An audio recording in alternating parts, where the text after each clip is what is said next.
Snow pressed against a failing barn as a poor man weighed a single choice: protect what little warmth he had, or open his door to the cold. 3 horses stood outside, silent, patient, carrying more than frost on their backs. He did not know their names, their history, or the cost of letting them in. He only knew the sound of hooves that refused to leave. What followed was not rescue, not ownership, but a quiet exchange of trust, memory, and responsibility that would reshape his nights, his work, and the meaning of shelter itself before dawn quietly arrived again. Snow came sideways that night, not falling so much as pressing itself against the valley, finding every weakness and testing it. The barn stood at the edge of the property, boards warped, nails tired, holding together more from habit than strength. Inside, the man fed the last of the evening hay, measuring flakes by feel, not sight, because the lantern had begun to sputter. He worked slowly, the way people do when they have learned that haste wastes more than it saves. He was poor in ways that showed and ways that did not. The roof leaked in spring. His boots were patched twice. Yet the barn was swept, the bucket scrubbed, the latch oiled every Sunday. Order, for him, was a form of respect. He believed things lasted longer when they were treated as if they mattered. The wind found its way through the cracks and carried a sound with it. Not a cry. Not panic. Just the steady scuff of hooves against frozen ground. Stopping, starting, stopping again. The man paused, one hand still buried in hay, listening. He told himself it was nothing. Wind could imitate many things if you let it. Still, he lifted the lantern and walked toward the door. When he slid it open, the cold rushed in like a held breath released. 3 horses stood just beyond the threshold, their shapes dulled by ice and snow. They were close together, flanks nearly touching, heads low not in submission but fatigue. Steam lifted from their nostrils and vanished. None of them moved when the light found their eyes. He did not step forward. He counted instead. 3 bodies. 4 legs each. No blood. No obvious injury. One wore a halter, frayed but carefully knotted, as if hands that knew ropes had shaped it. Something was tied there, wrapped tight in oilcloth, stiff with cold. The man noticed it and then looked away. Some things announced themselves too loudly to be handled right away.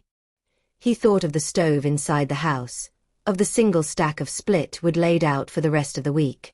He thought of the winter still ahead, long and thin as a held note. Shelter was not free. Warmth always cost something. The horses waited. Snow gathered along their backs, outlining ribs that did not belong to neglect so much as distance. They smelled of travel and old hay, of nights without walls.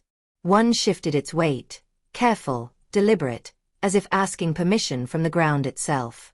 The man rested his forehead briefly against the doorframe. He had learned to make decisions alone, to live with them without witnesses. Years ago, another voice had shared that work, offering disagreement, laughter, small arguments over nothing. That voice was gone now, leaving behind habits and a silence that had weight. He opened the door wider. The barn changed immediately. The cold retreated by degrees. Hooves crossed the threshold, not rushed, not hesitant. Straw rustled. A head brushed his shoulder, accidental but real. He closed the door again and set the lantern down, hands steady though his chest felt oddly tight. As he worked, loosening blankets of snow from mane and flank, he spoke without words. He moved where space was given, waited where it was not. The horses breathed, long and deep, learning the shape of the place.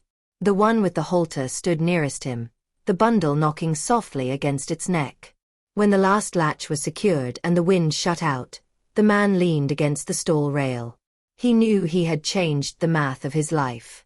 He did not yet know how.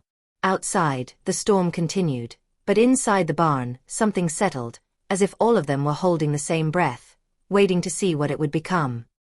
He reached up and turned the small envelope in his fingers where it rested against the wood, feeling its edges through gloves. He did not open it. Not yet. Some answers asked for quiet first. He banked the lantern, listening to the shared rhythm of breath, and chose, for this night, to let that be enough. Morning would decide the rest, but morning was far away. Dawn did not arrive cleanly. It crept along the rafters, pale and tentative, revealing what the night had hidden.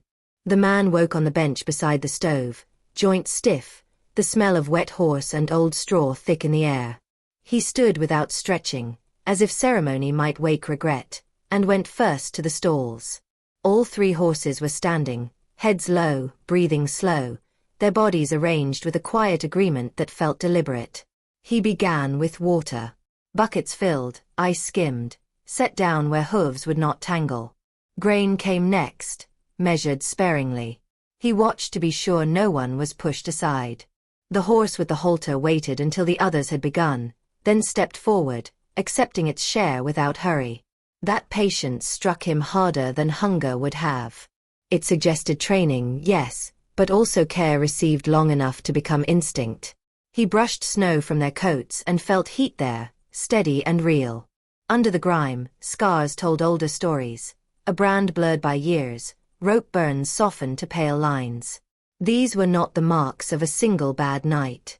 They spoke of distance traveled with purpose. He wondered who had counted these ribs before him, who had stood in wind like this and decided to keep going anyway.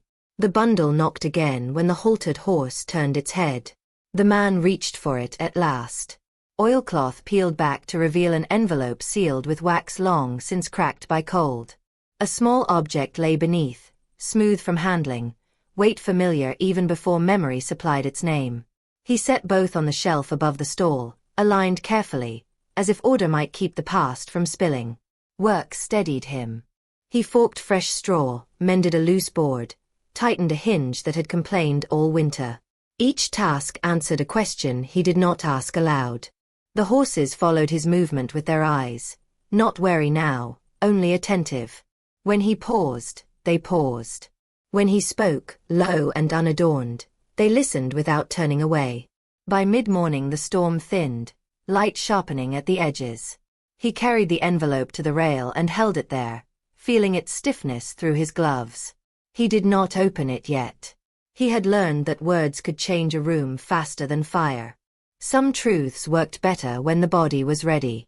He ate standing, bread torn by hand, coffee gone lukewarm before he noticed. He remembered another morning long ago, when 2 cups had steamed side by side and silence had felt companionable. The memory did not break him. It settled, like dust after movement, leaving outlines clearer than before. The horses lay down one by one, trust expressed in the unguarded angle of a neck, the slow folding of legs. The barn breathed differently with them resting. The man readied himself to read. He broke the seal carefully, unfolded the paper, and took in the first line only. It named the horses as keepers, not cargo. It asked for shelter, not ownership. His hands lowered. Outside, a truck slowed on the road and passed on. Inside, the man understood the night had brought him a responsibility shaped like choice, and he sat back on the rail, letter trembling once, then still. He folded the page again without reading further and placed it beside the object, aligning corners until they agreed. The act felt like a promise he was not ready to speak. He checked the latches twice, more careful than necessary, then rested his palm against the haltered horse's neck. The animal did not lean in or step away. It stood, accepting contact as fact. Snow slid from the roof in a soft rush, the sound startling and harmless. He smiled once, brief and surprised, and felt the barn hold it. Whatever had been carried here was not finished traveling. It had simply arrived at a pause, and he was part of the measure now, whether he wished it or not. He breathed, counted the beats, and waited, knowing the next choice would ask more than shelter, and that he would answer it without calling it bravery when daylight finally held. By afternoon the barn had learned a new rhythm. The man read the letter in pieces, a paragraph at a time, setting it down between lines to do something useful. The writer did not plead. The words were practical, shaped by someone who knew that care survived best when it sounded ordinary. The horses were named as companions, trained to wait, to carry small things tied close, to follow weather rather than roads. They were sent away before winter tightened, not to be sold, but to be kept until choice returned. He mended a fence while the sentences worked through him. Each staple driven home answered a memory. The writer spoke of a child who loved the horses by listening to them, who braided manes without asking, who believed doors stayed open if you treated them gently. The man felt the old ache surface, the one that came when he imagined a voice calling from the yard. He kept his hands busy. Work, he knew, could hold grief without spilling it. When he finished the fence, he brushed the haltered horse, counting strokes, learning where the animal leaned. He said a name aloud, testing it like a knot. The horse lifted its head and settled again, acceptance immediate and unremarkable. That ease undid him. He rested his forehead against warm hide and let the barn stand witness. The letter explained the object last. It was not valuable. It was familiar. It had belonged to the child, meant to be returned only if the horses were safe.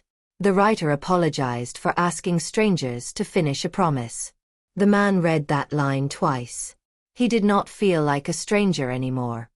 He felt chosen in a way that did not flatter, only obliged. He set the object where it could be seen and went back to chores. He boiled water, mixed feed, spread straw. The horses followed his movement, their trust now an expectation he would have to meet. He spoke to them as he worked, plain sentences about weather and light. He found himself explaining the day, as if someone small were listening from the corner. Near dusk, a vehicle slowed again on the road. Tires whispered, then stopped. The man stood between the stalls and the door, posture calm, heart steady. A knock came, hesitant. He opened the door and met a tired face, eyes ringed by cold rather than malice. The visitor asked about horses described carefully, as if words might bruise them. The man did not argue. He held out the letter, already creased by use. He watched the visitor read, watched shoulders lower. The truth moved between them without heat. There would be no taking tonight. There would be talking later, when roads were passable and decisions less sharp. The visitor nodded once and left without asking names. When the door closed, the barn exhaled. The man fed the stove and sat on the rail. He read the letter through this time, all of it, letting the ending arrive. It asked for nothing more than time. He folded the paper and tucked it beside the object, aligning them by habit. Outside, the light thinned to blue. Inside, 3 horses stood and waited, and the man understood the burden he carried now was shaped like care, and that he would shoulder it without counting, because some promises, once accepted, carried themselves. He checked the latches again, slower this time, listening to the sound they made when set right. The horses shifted, hooves muffled, breaths syncing with his own. He placed the object back in its wrap, not to hide it, but to protect its quiet. Night gathered outside without threat. He brewed coffee and did not drink it, warming his hands instead. The barn held heat, then meaning. He accepted that tomorrow would ask for names, papers, explanations. Tonight asked only for presence. He sat until the lantern dimmed, counting breaths, counting nothing else, letting the promise settle where worry had lived, and waited for sleep to arrive like weather, patient, inevitable, earned. Snow whispered beyond the walls, harmless now, as if acknowledging the choice, and the barn answered with steady silence before dawn returned again quietly. Morning came clear and unadorned, light settling into the barn as if it had always known where to land. The man rose before the horses did, careful not to wake them, though he no longer believed sleep was so fragile. He banked the stove, opened the door just enough to let clean air in, and felt the day take its shape without resistance. It surprised him how natural that felt. The visitor returned late morning, this time on foot, leaving the road behind as if distance itself required respect. Papers were folded in a pocket but not produced. There was no urgency in the step, only resolve worn smooth by weather. The man listened while the visitor spoke, words chosen to explain without pressure. Ownership had once been clear. Now it was not. Circumstances had shifted, as they often did, and kindness had complicated the ledger. They stood beside the stalls while the horses watched, ears angled, present. The letter was read again, slower this time, its meaning less sharp, more durable. It named care as its condition. It left room for time. The man realized that nothing in it demanded surrender. It asked only that someone remain. He said he would remain. The decision did not echo. It settled. The visitor nodded, relief flickering once before composure returned. There would be forms eventually, conversations that traveled farther than this barn. For now, there would be agreement shaped like trust. The visitor left the papers behind, not as claim but as acknowledgement, and stepped back into the light without looking over a shoulder. The man fed the horses then, fuller portions measured without guilt. He brushed each in turn, learned the places that welcomed pressure and the places that did not. He named the other two softly, letting the sounds test the air. The names held. When he finished, he rested his hands on the rail and felt something uncoil in his chest. Not relief exactly, but alignment. He carried the object from the shelf and placed it where the sun touched wood. It belonged here, not hidden, not displayed.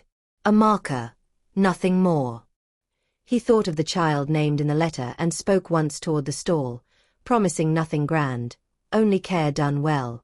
The horses listened, heads low, accepting tone as much as words. By afternoon, neighbors passed without stopping. A truck slowed and went on. The world adjusted its expectations quietly.